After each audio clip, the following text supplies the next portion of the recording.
Convido você para abrir sua Bíblia comigo em Romanos, capítulo 1, verso 1. Hoje nós vamos fazer a introdução da carta, não vamos expor especialmente um texto, mas vamos fazer a introdução da carta aos Romanos e situar esta carta no Novo Testamento e entender a sua relevância, quem escreveu, quando escreveu, para quem escreveu, por que escreveu. Esses dados são importantes para depois nós entrarmos no conteúdo desta robusta epístola de Paulo. Romanos 1, verso 1. Vamos juntos todos? Paulo, servo de Jesus Cristo, chamado para ser apóstolo, separado para o Evangelho de Deus. Estudar a carta de Paulo aos Romanos é um grande desafio, é um grande privilégio e uma imensa responsabilidade, porque a carta de Paulo aos Romanos é, de forma justa, considerada como o maior tratado teológico, doutrinário de todo o Novo Testamento. Mais do que uma epístola, é um tratado. Diferentemente das outras epístolas, Paulo não escreve esta carta para resolver algum problema existente em uma determinada igreja, mas ele escreve esta carta para fazer uma espécie de grande defesa da fé. Se o pastor Arival nos falou hoje sobre batalhar pela fé, diríamos que Romanos expressa o conteúdo dessa fé. Então, Romanos é uma espécie de exposição e, ao mesmo tempo, defesa do Evangelho da Graça. É um manifesto cristão. E alguém já considerou que Romanos é o Evangelho segundo Paulo. E alguém já disse também que Romanos é certamente o maior livro escrito na história da humanidade. É quase impossível exagerar acerca da importância desta carta na história da igreja. Os momentos mais importantes da história da igreja tiveram Romanos como pano de fundo. E eu queria, de forma breve, destacar aqui 4 incidentes fundamentais. O primeiro deles, a conversão do maior expoente do cristianismo no período dos pais da igreja, conhecido por vocês como Santo Agostinho, Aurélio Agostinho. Sua mãe, Mônica, orou por ele praticamente 30 anos. Era um homem culto, professor de oratória, mas um homem que levava uma vida devassa. Mas o Evangelho o cercava. Deus, que chama e chama eficazmente, fez uma obra linda no coração dele, quando ele estava no pátio, no jardim de um amigo, na casa de um amigo chamado Alípio, e ele escuta uma criança na casa vizinha gritar: toma e lê, toma e lê, toma e lê. E ele pega exatamente Romanos 13. E quando ele lê o texto, esta palavra entra como flecha no seu coração. Os olhos da sua alma são iluminados, as vendas são tiradas, o tampão dos ouvidos são arrancados, o coração dele é tocado, e ali, naquele jardim, Agostinho é convertido a Cristo, para se transformar no maior teólogo dos pais da igreja, para se transformar na fonte onde foram beber os grandes reformadores, Lutero, Calvino, e ainda hoje, referência para todos nós. Deus usou o texto de Romanos 13 para levar este homem à conversão.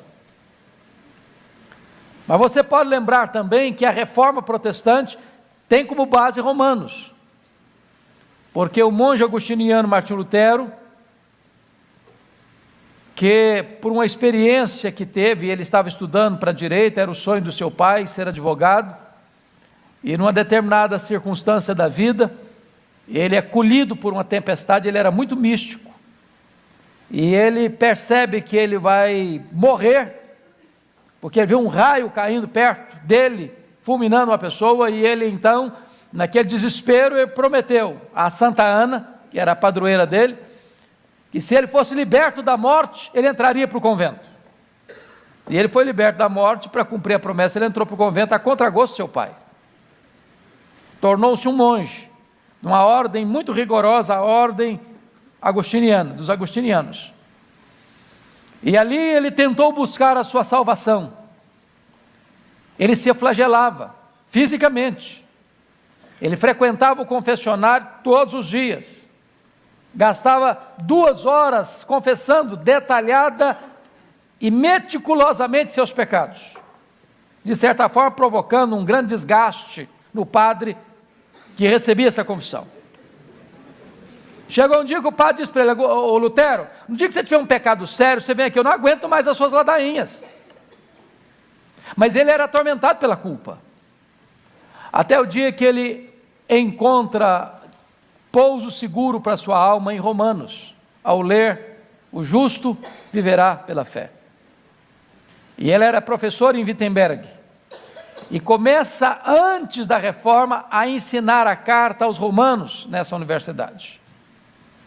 E foi pela graça de Deus, baseado nesta carta e neste texto da justificação pela fé, é que vem então a reforma protestante do século XVI. E vocês bem conhecem, quando Johannes Gutenberg, enviado pelo Papa Leão X, vai para a Alemanha vender indulgências, porque estava precisando de dinheiro para a construção da Basílica de São Pedro. E então é que Lutero, no dia 31 de outubro de 1517, vai fixar nas portas da igreja de Wittenberg as 95 teses, deflagrando a reforma protestante do século XVI. Mas mais tarde, no século XVIII, tem um outro episódio interessantíssimo, na rua Aldersgate, num grupo chamado Clube Santo, e eles estavam reunidos para oração, e lá estava entre eles o jovem John Wesley. E John Wesley era um crente, ele era filho de crente, e ele tinha uma vida espiritual já, do ponto de vista de conhecimento, bem aprofundada, mas a sua experiência com Deus não era ainda tão profunda. E Deus toca o coração dele com a leitura do prefácio, do comentário de Lutero à carta aos Romanos. Aí o coração dele é aquecido, e isso vai desembocar numa outra experiência, no dia 31 de dezembro de 1739, quando nesta reunião de oração, o Espírito Santo desce com grande poder e os reveste, onde estava ele, George Whitefield, seu irmão Carlos Wesley, e começa ali o grande reavivamento inglês do século XVIII, que salvou a Inglaterra da Revolução, do banho de sangue da Revolução Francesa. Mas agora, no século XX, um outro fato curioso acontece. É quando o talvez mais prolífico escritor do século XX, chamado Karl Barth, que era neo-ortodoxo, combatendo o liberalismo, escreve o seu comentário da Epístola aos Romanos. E este comentário é considerado como um torpedo no acampamento dos liberais. Então, dentre tantas outras coisas que vale a pena destacar, destacamos esses 4 pontos: conversão de Agostinho, reforma do século XVI, experiência profunda de John Wesley e o comentário de Karl Barth agora no século XX. Vamos pensar nessa carta, quem escreveu? Bom, Paulo tem, diferentemente dos evangelhos, todos os nossos 4 evangelhos contidos na Bíblia são anônimos, não é verdade? Você não encontra assim, Mateus aos irmãos, Marcos aos outros irmãos, Lucas enviando para fulano, João enviando para fulano, mas as cartas de Paulo são cartas onde ele se auto-apresenta como o remetente da epístola. E aqui não é diferente. Paulo, servo de Jesus Cristo, chamado para ser apóstolo, separado para o Evangelho de Deus. Ele é o autor humano desta carta, porque o autor divino é o Espírito Santo.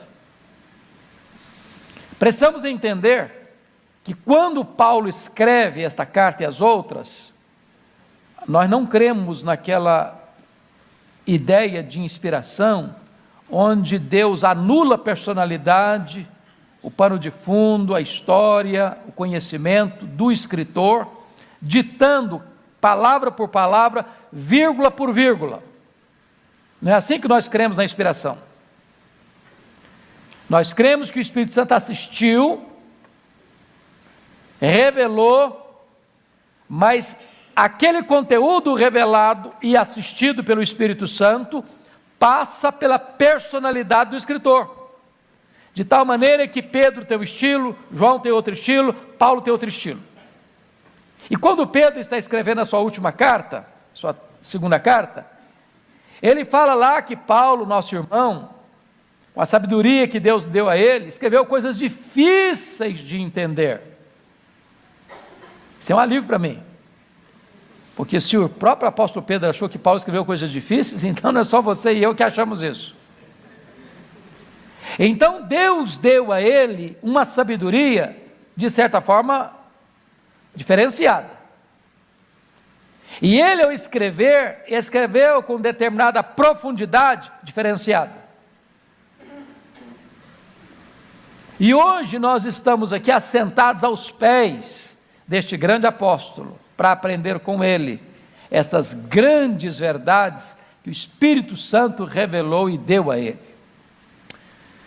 Nesse próprio versículo, tem aqui dois pontos que eu acho tão interessantes, que é o senso de humildade e o senso de autoridade. Senso de humildade, Paulo, servo de Jesus Cristo. Senso de autoridade, chamado para ser apóstolo. Isso que o pastor disse hoje no culto é uma coisa muito importante da gente entender. Privilégios espirituais não nos dão motivo para soberba espiritual. Quanto mais você recebe de Deus, mais humilde você deve ser. Não combina vida com Deus e altivez, e orgulho, e soberba, e presunção. É por isso que ele tem o cuidado de colocar servo antes de apóstolo. O fato dele ser apóstolo aos gentios, e ele, se fosse olhar para uma avaliação humana, foi o maior. Que apóstolo fez o que ele fez? Quem teve a abrangência que ele teve? Quem percorreu regiões mais vastas que ele? Quem plantou mais igrejas que ele? Quem influenciou mais a história do cristianismo que ele? Quem deixa na história da humanidade um legado tão grande quanto o dele? Mas quando ele vai falar dele mesmo, lá em 1 Coríntios 15, 9, ele diz o seguinte: eu sou o menor. E ele não estava ali com falsa retórica. Ele estava ali com plena consciência: eu sou menor porque nem direito de ser apóstolo eu tinha, eu sou nascido fora do tempo, persegui a igreja de Deus.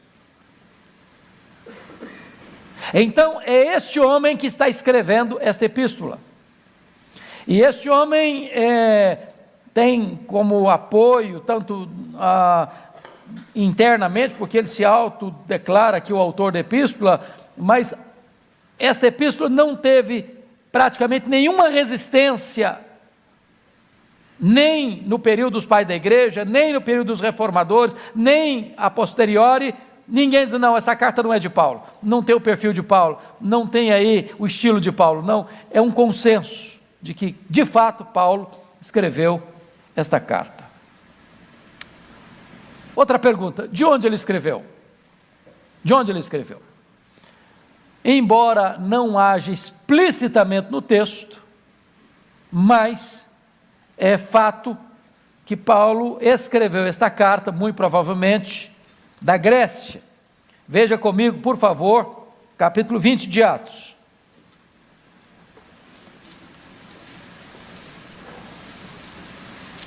Verso 2 e 3.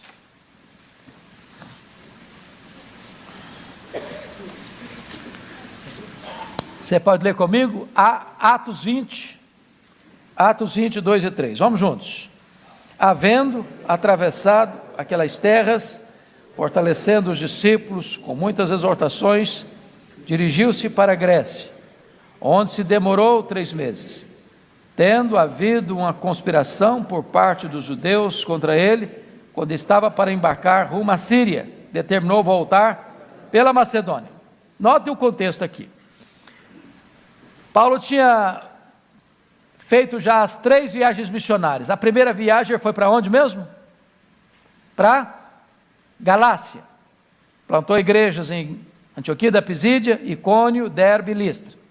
Segunda viagem, para onde ele foi? Para a província da Macedônia, cuja capital era Tessalônica, e plantou igrejas em Filipos, Tessalônica e Bereia, passando de raspagem por Atenas e chegando a Corinto, onde ficou 18 meses. Terceira viagem, para onde ele foi? Para Éfeso, capital da Ásia Menor, ficou lá 3 anos. Agora ele está saindo de Éfeso para levar uma oferta para a igreja da Judéia. Preste bem atenção nisso. Por que ele está indo para Jerusalém? Por que está levando essa oferta? Porque no período de Cláudio, e vocês sabem que Cláudio foi o imperador que antecedeu Nero. Se Nero começa a reinar em 54, então Cláudio precede ao ano 54. E a Bíblia diz que houve um tempo de fome na época de Cláudio. Não bastasse essa crise mundial econômica, está escrito em Atos 18:2, você pode conferir isso, olha aí por favor. Atos 18:2, que esse Cláudio imperador expulsa os judeus de Roma. Pode ler comigo? Lá encontrou certo judeu chamado Áquila, natural do Ponto, recentemente chegado da Itália, com Priscila, sua mulher, em vista de ter Cláudio decretado que todos os judeus se retirassem de Roma. Paulo aproximou-se deles. Então esse casal aqui, Priscila e Áquila, ele está falando aqui de Áquila, tinha saído de onde? Da Itália. Ele está usando a Itália aqui como o país e não a capital. Cláudio tinha mandado os judeus embora. Só que esses judeus, ao saírem, não saírem assim, não, eu vou vender minha casa, eu sou o imperador, então, quanto custa a sua casa? Eu vou pagar a sua casa, porque hoje, às vezes o governo desapropria propriedades, não é isso? Para usar para alguma finalidade do governo, vai lá e paga. Não foi assim. E esses judeus tiveram que voltar para a Judéia, muitos deles, claro que nem todos. Ao voltarem para sua região, a Judéia, voltaram sem seus bens, sem suas terras, sem suas casas, sem suas atividades agrícolas, sem sustento. O que é que Paulo faz? Paulo levanta uma oferta especial entre as igrejas gentílicas da Macedônia e da Acaia. Portanto, nós estamos falando aí de Filipos, de Tessalônica, de Bereia, de Corinto, para levar para esses pobres da Judéia. Esses pobres da Judéia. Quando ele está saindo de Éfeso para levar essas ofertas, no interregno da saída de Éfeso a embarcar para Cesareia, é que ele escreve essa carta. Quando ele está na Grécia. Não escreve de Éfeso, não escreve de Jerusalém, não escreve de Cesareia, ele escreve antes da viagem. Antes da viagem. Se você parar para perceber, isso nos leva a uma data. por volta do ano 57, ano 58 depois de Cristo. Tá? Significa também que esta carta foi escrita antes da sua prisão em Cesareia, onde fica 2 anos, e obviamente antes da sua prisão em Roma, que ele fica mais 2 anos preso. Então, fica muito claro entender que esta carta foi escrita nesse período, antes dele partir para esta viagem. Agora vamos entender outra coisa importante. Paulo escreve esta carta para quem? Para a igreja de Roma. Quem fundou essa igreja? É uma boa resposta, Pedro. O catolicismo romano ensina que Pedro foi o bispo de Roma desde o ano 45 ao ano 67 da era cristã. A grande pergunta é: há prova bíblica disso? Segunda pergunta é: há prova histórica disso? E a conclusão inequívoca é que não temos nenhuma base bíblica nem histórica para dizer que Pedro foi o fundador da igreja, nem mesmo que Pedro foi bispo da igreja de Roma. E deixa eu lhes dar uma razão assim bem simples para vocês entenderem. Imagine vocês se Pedro fosse o pastor da igreja, o fundador da igreja, o pastor da igreja, quando Paulo escreve essa carta, que estaria dentro do período que a igreja católica disse que ele era o bispo da igreja, daí o primeiro papa, etc e tal, nós ficaríamos com muita dificuldade no que Paulo escreveu. Abre Romanos agora. Abre Romanos agora. Olha o que Paulo diz em Romanos. Romanos capítulo 1. Versículo 11. 1:11. Olha aí. Vamos juntos? Porque muito desejo ver-vos, a fim de repartir convosco algum dom espiritual, para que sejais confirmados. Agora o verso 13.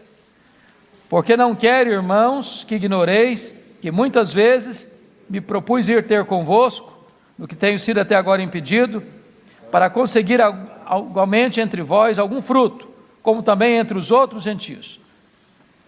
Pense bem se o Pedro fosse o pastor da igreja, o fundador da igreja e o bispo da igreja, e Paulo mandando uma carta para a igreja do irmão pastor Pedro: eu estou querendo conseguir uns frutos entre vocês, ensinar um pouquinho vocês aí. O que vocês acham que o Pedro ia sentir? Que negócio é esse, Paulo? Estou aqui, cara, estou ensinando esse povo, que negócio é esse? Você vem querer ensinar aqui? Não está me vendo não? Sou apóstolo também. É óbvio que seria uma indelicadeza de Paulo dizer isso aqui, se Pedro tivesse sido o fundador da igreja e fosse o bispo da igreja. Deixa eu lhes dar outra razão. Se você for lá para o final da carta, capítulo 16, essa é a mais longa lista de saudações que Paulo faz numa de suas cartas. Capítulo 16, do verso 3 ao verso 16, ele cita vários nomes. Agora pense comigo, se Pedro era o pastor da igreja, o fundador da igreja, estivesse lá com o bispo da igreja, e eu estou escrevendo uma carta para aquela igreja que o apóstolo é o pastor dela e fundador dela, apóstolo Pedro, e eu cito vários membros da igreja, e não menciono sequer o nome do fundador, do pastor e do bispo da igreja. Seria uma outra deselegância incorrigível. Por que Paulo não cita o nome de Pedro? É porque certamente Pedro não estava lá, Pedro não era o fundador da igreja, Pedro não era o bispo da igreja. Não tem base bíblica, não tem base histórica para dizer que Pedro foi fundador da igreja de Roma, nem mesmo que era bispo da igreja. Mas quem fundou a igreja? Nós não sabemos. Nós não sabemos. O que pode ser, e há plausibilidade para isso, é que no Pentecostes, quando o Espírito Santo foi derramado, tinha gente lá em Jerusalém de toda parte do mundo. E muito provavelmente, judeus convertidos na festa do Pentecostes, que estavam em Jerusalém, retornando para Roma, começam a igreja de Roma.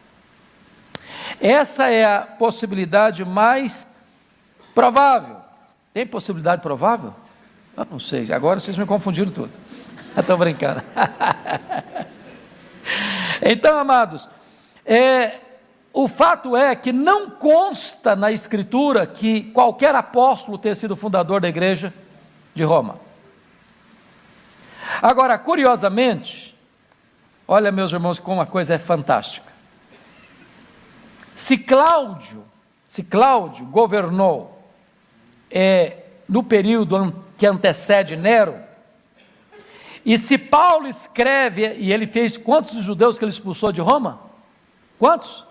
Todos. E se Paulo escreve essa carta por volta do ano 57, 58, que foi o finalzinho do governo de Nero, né? Porque Nero começa em 54, não, vai até 68, vai até 10 anos mais depois.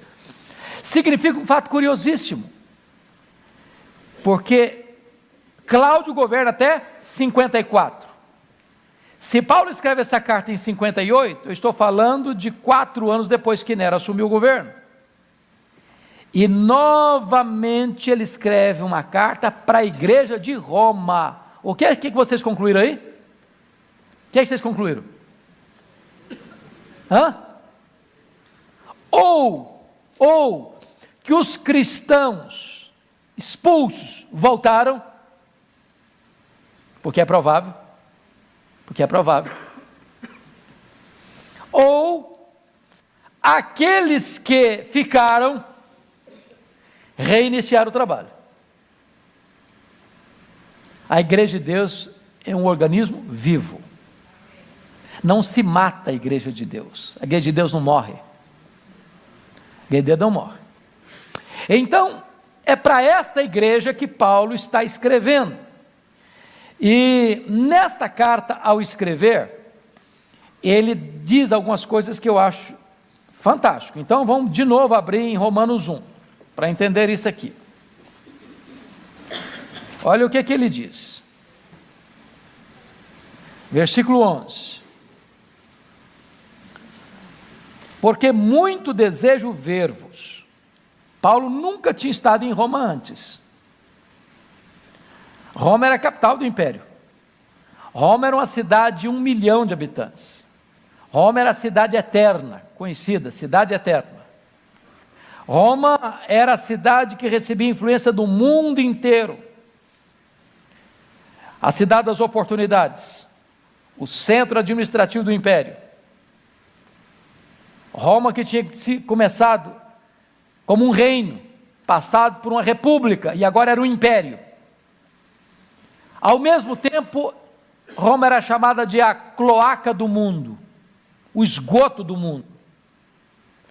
Uma cidade hiper imoral, onde graçava desde o palácio as perversões morais mais acendradas, a ponto de um historiador afirmar que de todos os imperadores de Roma, somente Cláudio não era homossexual, mas a esposa era meretriz. Paulo escreve essa carta, dizendo o seguinte: muito desejo ver-vos. E agora, note vocês no verso 13, quando ele diz: não quero, irmãos, que ignoreis que muitas vezes me propus ir ter convosco, no que tenho sido até agora impedido. Dá a impressão que Paulo planejou, não deu certo, planejou outra vez, não deu certo, planejou outra vez, teve um imprevisto, planejou outra vez, alguma coisa saiu errada, ele desejou ir várias vezes, e nas muitas vezes que desejou ir, ele não conseguiu ir. Agora vamos lá para o capítulo 15, para você notar mais alguns aspectos disso. Verso 22.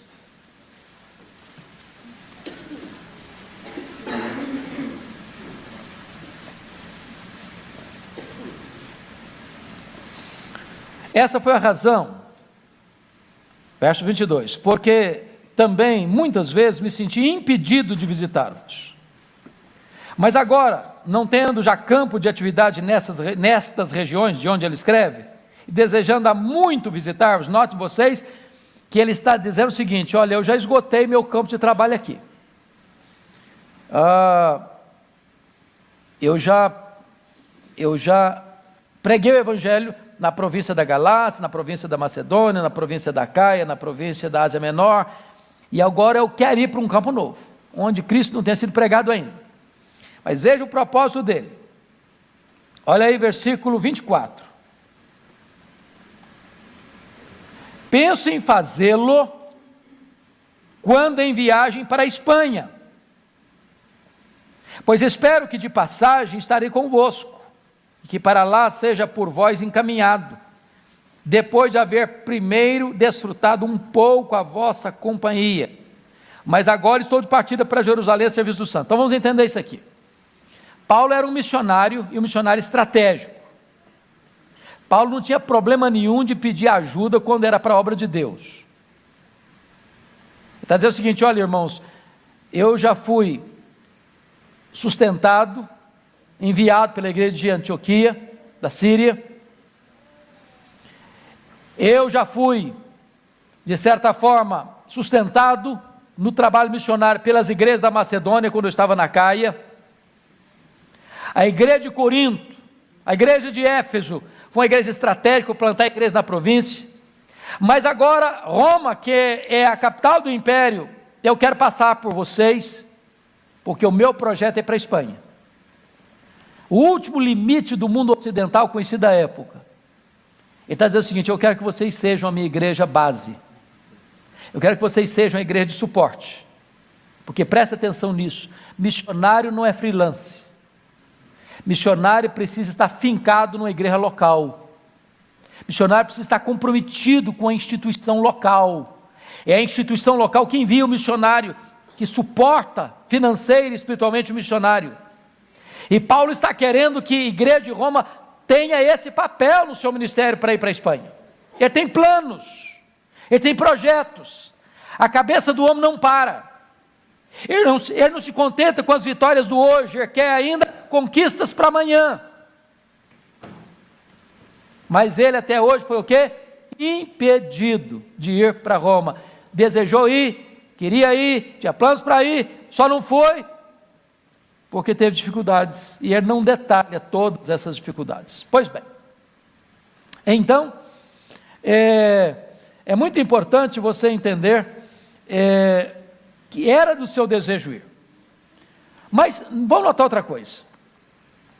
Ele está em Jerusalém, levando as ofertas que ele recolheu entre as igrejas gentílicas, e nota de rodapé importante destacar: Paulo pegou uma grana boa.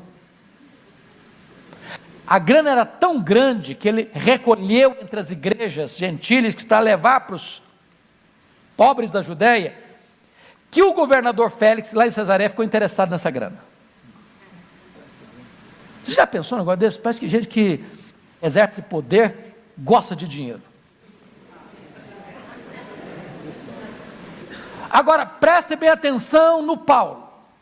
Quando ele está levando as ofertas, ele não leva essa grana sozinho. Paulo é um homem que tem cuidado com a sua reputação. Dinheiro carece de prudência. Ele nomeia uma comissão para levar o dinheiro. Significa transparência, integridade. Agora, quando ele chega para levar essa oferta, ele é preso em Jerusalém. Qual era o projeto dele? Levar a oferta, entregar a oferta, dali para Roma, e de Roma ser enviado para onde? Para a Espanha. Aí ele é preso em Jerusalém. Leia o que está escrito aí em Atos 23, versículo 11. Projeto dele de Roma, vamos ver. Atos 23, 11.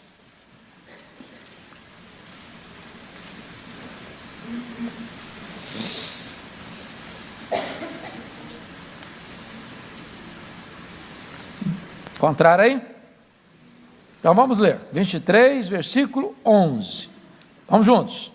Na noite seguinte, o Senhor, pondo-se ao lado dele, disse: coragem, pois no modo por que deste testemunho a meu respeito em Jerusalém, assim importa também o faças em Roma. Quem está dizendo isso para ele?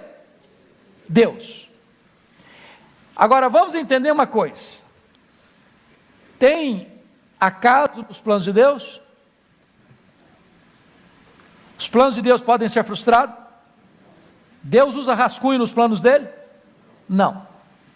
Paulo planejou muitas vezes e foi o quê? Impedido.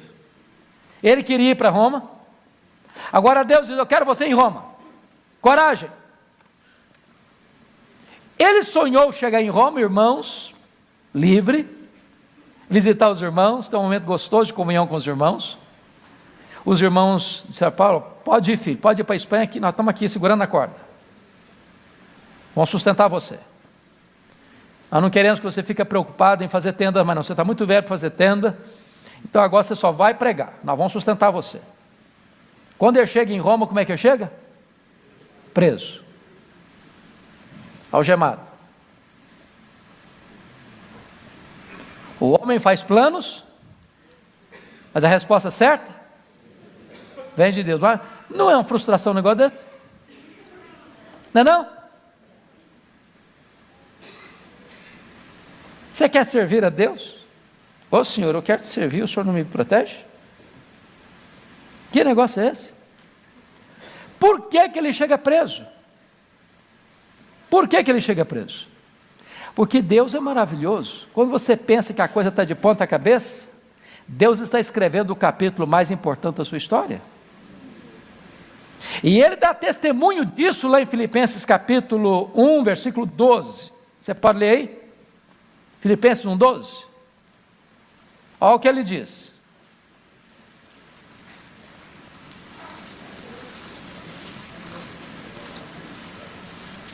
Vamos juntos ler? 1,12. Quero ainda, irmãos, cientificar-vos de que as coisas que me aconteceram têm antes contribuído para o progresso do Evangelho. Que coisas? Chegou preso. E aí 3 coisas aconteceram. Primeiro, a igreja de Roma se mexeu. Quando viu Paulo preso, trabalhando mais do que ele, soltos, falei: que negócio é esse aí? Isso é uma vergonha para a gente. Esse cara está preso e está pregando mais do que nós estamos soltos aqui. Vamos nos mexer. Isso levou o Ray Steadman a dizer que um dos melhores métodos de crescimento de igreja é botar os pastores na cadeia. É que é isso? Está para lá? Notem mais, ele diz aí em Filipenses 2, capítulo 1, confira comigo, versículo 13: de maneira que as minhas cadeias em Cristo se tornaram conhecidas de toda a guarda pretoriana e de todos os demais. A guarda pretoriana era a guarda de elite do imperador, alta patente, 16 mil soldados de escol. Se Paulo estivesse solto, ele não alcançaria essa elite de Roma. Deus o leva preso, porque só preso ele alcançaria os membros do palácio de Nero. Perceberam isso? Nas palavras de William Cowper, a providência é carrancuda, mas a face é sorridente. Porque ele estava preso, obviamente, ele tem que fazer uma coisa: ele não pode visitar as igrejas, ele vai escrever cartas para as igrejas. Uma coisa é você pregar em Roma, outra coisa é de Roma você escrever cartas. A pregação silenciou-se, as cartas falam ainda hoje. Deus não deixou que ele fizesse algo que cessaria com o tempo, para fazer algo que o tempo não podia apagar.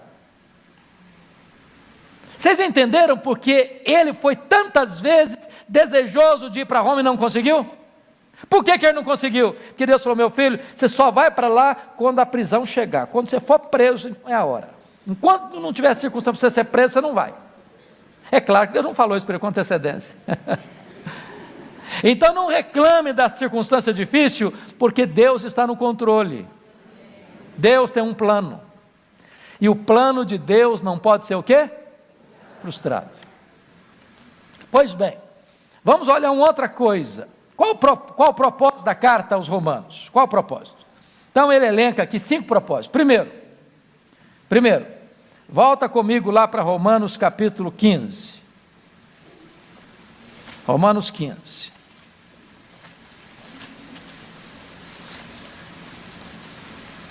Versículos 30 e 31. Quem pode ler comigo? 15, 30 e 31, vamos lá? Rogo-vos, pois, irmãos, por nosso Senhor Jesus Cristo, e também pelo amor do Espírito, que luteis juntamente comigo nas orações a Deus a meu favor, para que eu me veja livre dos rebeldes que vivem na Judéia, e que este meu serviço em Jerusalém seja bem aceito pelos santos. Então a primeira coisa que ele está pedindo, meus irmãos, é oração da igreja em seu favor.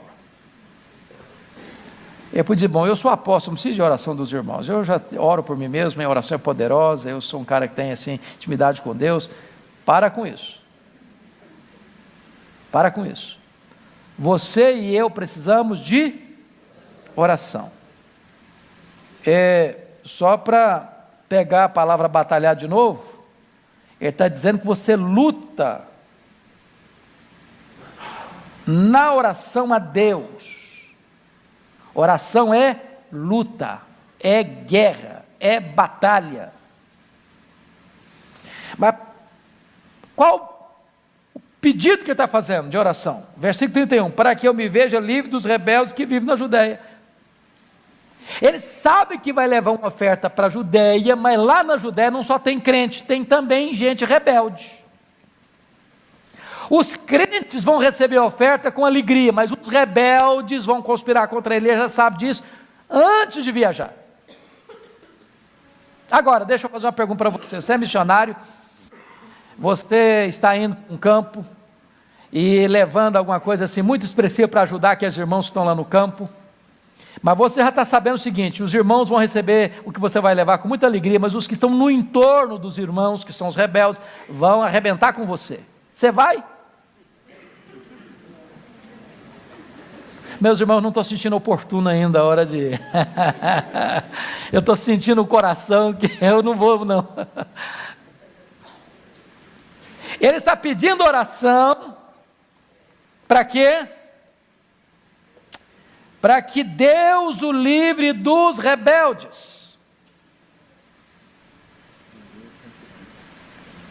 E o que é que os rebeldes fizeram com ele? Conspiraram contra ele, armaram uma cena para ele ser preso, fizeram um voto de anátema, que não comeriam, não beberiam, antes de matá-lo. Mas Paulo tinha orado para quê? Para Deus livrá-lo de quem? Dos rebeldes. Deus às vezes não nos livra dos problemas, às vezes Deus nos livra nos problemas. Às vezes Deus permite você ir ao último furo da correia, descer ao fundo do poço, ser jogado na cova dos leões e jogar lá dentro da fornalha. Porque Deus poderia ter tirado os rebeldes do caminho, mas Deus permitiu que os rebeldes fizessem tudo quanto estava no coração deles, mas quem livra, como o pastor disse, é Deus. Quem dá a palavra final é Deus. A nossa vida está nas mãos de Deus. Agora olha o segundo pedido que ele faz no versículo 31. E que este meu serviço em Jerusalém seja bem aceito pelos santos. Que santos? Os crentes da Judéia. Mas vem cá, vamos parar um pouquinho aqui. Imagine que você está passando uma necessidade, e eu estou levantando oferta para ir lá abençoar a sua vida, e eu recolho daqui, recolho dali, recolho da acolá, prego, oro, exorto os irmãos, faço a coleta, nomeio a comissão agora, todo mundo está assim, eu estou levando uma oferta para o irmão que está passando uma necessidade, e aí eu começo a pedir oração para o Orival. Falou: Orival, você ora aí, porque eu estou levando uma oferta para o irmão lá, para ver se o irmão lá faz o quê? Se é bem aceito. Você já pediu oração para alguém e recebeu um presente seu? Ó Deus, abençoa aquele irmão para receber o presente que eu estou levando para ele. Você já fez essa oração alguma vez? Ô gente, ninguém precisa de oração para receber presente. Presente você recebe, você dá um abraço, que coisa boa, próxima vez para trazer de novo. Por que ele está pedindo oração para que ele fosse bem aceito pelos santos da Judéia? Por quê? Porque o apóstolo Paulo não está interessado apenas em suprir necessidades econômicas, financeiras, materiais. O apóstolo Paulo também está interessado em costurar a unidade espiritual das igrejas gentílicas e judaicas. Deixa eu dizer uma coisa preciosa para vocês, irmãos. Vocês querem criar pontes de amizade com as pessoas? Duas maneiras. Primeiro, peça um favor. Segundo, faça um favor. Uma pessoa está muito chateada com você, está brigado com você, fala mal de você, e cutuca você, e etc e tal. Chega para ela um dia, ela está esperando que você dê um chute na canela dela. Você fale mal dela também. Você liga para ela e fala assim: eu estou precisando de um favor, você pode me ajudar? Você arrebenta com a pessoa. Você arrebenta com a pessoa. Estou precisando de um favor, você pode me ajudar? Ou ela está esperando que você faça mal para ela, porque é isso que ela está querendo para você. Aí você chega lá e fala: eu vim aqui trazer um presente para você. É o que Paulo diz: você paga o mal com o bem. Pois bem, amados, que outro propósito Paulo tinha em escrever essa carta? É claro, demonstrar, como já falamos aqui, o seu desejo de visitar a igreja de Roma. Terceiro, demonstrar, como já foi dito lá no capítulo 1, compartilhar com os crentes de Roma algum dom espiritual. Quarto lugar, já foi dito aqui, quarto propósito, ser enviado pela igreja de Roma, aonde? Para a Espanha. E quinto lugar, fazer uma exposição detalhada do Evangelho. Então, dito isto, eu gostaria de olhar com vocês, pelo menos inicialmente, quais são as principais ênfases desta carta. Então, eu vou ser bem breve, porque nós vamos expor esses princípios. Primeira coisa que Paulo trabalha, irmãos, é apresentar o Evangelho. E ele já abre esta carta, e se você notou, no capítulo 1, versos 14 a 17, eu já apresento o Evangelho. E ele diz aí três coisas: eu sou devedor, eu estou pronto, e eu não me envergonho deste Evangelho. E este Evangelho, que é o conteúdo da fé que o pastor Orival pregou hoje de manhã, é o quê? O poder de Deus. Para quê? Para a salvação. De quem? De todo aquele que crê. Por quê? Porque a justiça de Deus se revela onde? No Evangelho. No Evangelho. Como assim? Você não é salvo pela obra que você realiza para Deus. Você é salvo pela obra que Deus realizou por você. Quando Jesus Cristo foi à cruz, Ele pagou a sua dívida, Ele quitou sua dívida, Ele morreu pelos seus pecados, Ele morreu como seu substituto, como seu fiador, como seu representante. E quando Ele morreu lá naquela cruz, Ele deu um brado: está consumado, está pago. Aquele que crê em mim não deve mais nada, está quisto com a lei, está quisto com a justiça. E agora essa pessoa é declarada por Deus justificada. Não deve mais nada diante do tribunal de Deus. A justiça de Deus se revela onde? No Evangelho. O justo viverá pela fé. E a partir daí, Paulo então começa no capítulo 1, notem comigo, dos versos 18 até o 32, a mostrar a corrupção do mundo. A corrupção do mundo. Isso é uma radiografia da sociedade ainda hoje. Esse negócio aí que vocês estão vendo, ideologia de gênero, que você quase está pedindo, precisa pedir desculpa por ser heterossexual hoje. Me desculpa, gente, eu sou heterossexual. Roma já era assim. Já era assim. Depois no capítulo 2, ele vai mostrar que todos estão amarrados, prisioneiros, escravizados pelo pecado. Não só no mundo gentílico, mas também no mundo judeu. Porque no verso 17 ele diz assim: se tu, porém, que tens por sobrenome judeu, e repousas na lei, e te glorias em Deus, que conhece a sua vontade, aprovas as coisas excelentes, sendo instruído na lei, etc. Ele vai falando. Ele está dizendo: vocês também são tão pecadores quanto. Então é pecador quem? O ímpio e o religioso, o gentio e o judeu. E é nesse sentido que ele vai dizer lá no versículo 28, não é judeu apenas aquele que é exteriormente, nem é circuncisão o que é somente na carne. E ele vai fechar essa questão no capítulo 3, versículo 9. Pode ler comigo? Que se conclui, vamos juntos? Que se conclui. Temos nós qualquer vantagem? Não, de forma nenhuma, pois já temos demonstrado que todos, tanto judeus como gregos, estão debaixo do pecado. Então o pecado, ele é universal. 3:23, vamos ler? Todo mundo junto? Pois todos pecaram e carecem da glória de Deus. Depois que Paulo encerra todos no pecado, não há justo nenhum sequer, no capítulo 3, versos 21 a 31, talvez a parte mais importante da Bíblia, ponto mais alto da Escritura, ele vai mostrar como é que a salvação vem. Deus encerra todo mundo no pecado, para mostrar o seguinte: o homem não salva a si mesmo, o homem não tem poder de salvar a si mesmo, mas aquilo que o homem não pode fazer, eu estou fazendo por ele.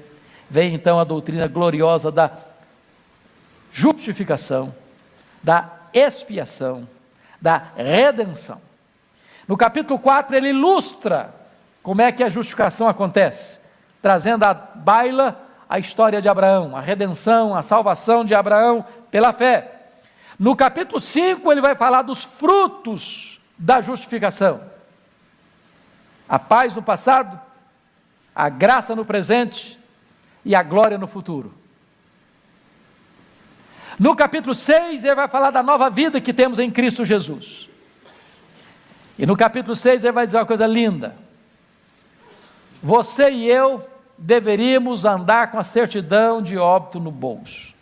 Eu li uma frase há poucos dias de uma viúva de um militar no Rio de Janeiro, que me tocou muito. Eu pensei no cristão. Ela disse o seguinte: ser policial no Rio de Janeiro é andar com a certidão de óbito no bolso. Dramático, hein? E não irreal, não fictício. Mas no capítulo 6, olha o que Paulo escreve sobre o cristão. Capítulo 6, verso 11. Vamos ler juntos? Assim também vós, considerai-vos mortos para o pecado, mas vivos para Deus em Cristo Jesus. Sabe o que ele está dizendo? Você deveria andar com a certidão de óbito no bolso, lembrando de Agostinho. Agostinho disse para vocês que tinha uma vida muito devassa. Depois de convertido, um dia está andando na rua e uma ex-amante o vê de longe e sai correndo atrás dele, gritando: Agostinho, Agostinho, Agostinho, e ele andando. Agostinho, Agostinho, e ele andando. Lá pelas tantas ele parou perto dela, e ela parou perto dele e disse: você não está me reconhecendo? Sou eu. E ele respondeu: você é você, mas eu não sou mais eu. Eu morri. Aquele cara que você conhecia morreu. Arrancou do bolso a certidão de óbito alheio. Considerai-vos mortos para o pecado, mas vivos para Deus. Capítulo 7 é o grande drama interno do coração. Capítulo 8 é o grande capítulo da libertação, a obra do Espírito Santo. Se o eu aparece várias vezes no capítulo 7, é o Espírito Santo que aparece várias vezes no capítulo 8. Capítulos 9, 10 e 11, a soberania de Deus na salvação. Capítulo 12 ao 16, a parte prática da carta. Paulo era um teólogo e um pastor ao mesmo tempo. Paulo ensinava a doutrina, mas não como um acadêmico. Ele ensinava a doutrina para aplicá-la na vida. Eu creio, ok. O que eu faço com isso? Isso precisa desembocar na vida, na prática, na ética, no comportamento diário. E essa carta então vai com esses relacionamentos do capítulo 12 ao capítulo 16 e conclui no 16 com as muitas saudações pessoais. Algumas pessoas dizem o seguinte: essa carta, alguns críticos mais modernos, talvez não seja de Paulo, ou pelo menos o capítulo 16 não é de Paulo, porque se Paulo não estava em Roma, se ele não conhecia Roma ainda, como é que ele pode escrever uma carta para Roma e citar tanta gente? As pessoas se esquecem de duas coisas. Primeiro, que Paulo era um camarada antenado com tudo que acontecia no mundo cristão da época. Segundo, é que havia grande mobilidade naquela época para Roma. Tanto é fato, eu disse para vocês, que os cristãos são expulsos, todos os judeus, são expulsos de Roma, o governo de Cláudio, mas poucos anos depois, Paulo escreve uma carta para a igreja de Roma. Então, Paulo, possivelmente, e isso William Barclay sugere essa ideia, eu acho que ela é boa, não cita tanta gente para as igrejas que ele era pastor ou fundara, para não gerar o quê? Ciúmes. Porque você sabe que, deixa eu contar um pecado que eu cometi com um pastor. Eu comecei o pastorado em Vitória, no ano seguinte, eu fui a Israel. Sabe o que eu fiz? Peguei um cartão postal bem bonito e mandei para todos os presbíteros da igreja. Ah, meus irmãos, como eu sofri. Porque os diáconos disseram: o senhor só manda para os presbíteros, mas para nós diáconos o senhor não manda. Aí os irmãos falaram: o senhor só manda para os presbíteros e para nós, membros da igreja. Eu senti um drama na pele. Por quê? Porque na verdade o irmão disse: olha que cartão bonito, o pastor me mandou. Eu falei: mandou para você, para mim não mandou não. Fiquei encrencado. Agora eu faço o seguinte: não mando para ninguém, mando para todos, aos irmãos amados da igreja. Pronto, resolvido o assunto. Então esse é o drama que Paulo está enfrentando. Para a igreja que ele nunca foi, não tem problema citar o fulano, Beltrano, Ciclano, não tem ciúmes. Por isso que ele não cita tanta gente para as igrejas que ele já tinha sido pastor, mas um rosário de gente para a igreja que ele nunca tinha ido, porque não tinha problema de ciúmes, de milindres. É bem verdade que hoje não tem mais crente com milindres, né? Povo maduro na fé, hoje não tem esse negócio mais. É uma benção. Pois bem, gente, eu estou muito animado a gente fazer essa maravilhosa viagem na carta aos Romanos. Eu espero em Deus que eu aprenda, você aprenda e nós cresçamos juntos, tá bom? Então ore por este curso que estamos iniciando este ano de 2018, adentrando para esta mais importante carta de Paulo e esta obra tão preciosa na história da igreja, esperando em Deus ser bênção para você e para mim. Muito obrigado, Deus abençoe. Vamos ficar em pé e vamos orar. Senhor, receba a nossa gratidão por esse tempo tão precioso de estudo. Estuda a Tua palavra, alegra o nosso coração, alimenta a nossa alma, fortifica-nos na graça, dá-nos gosto, fome pela Tua palavra. Abre os olhos do nosso coração para entendermos as tuas verdades benditas, e que elas nos edifiquem, nos consolem, nos animem e nos façam frutíferos no Teu reino, em nome de Jesus, amém. Deus abençoe. Daqui a pouquinho o culto das 11.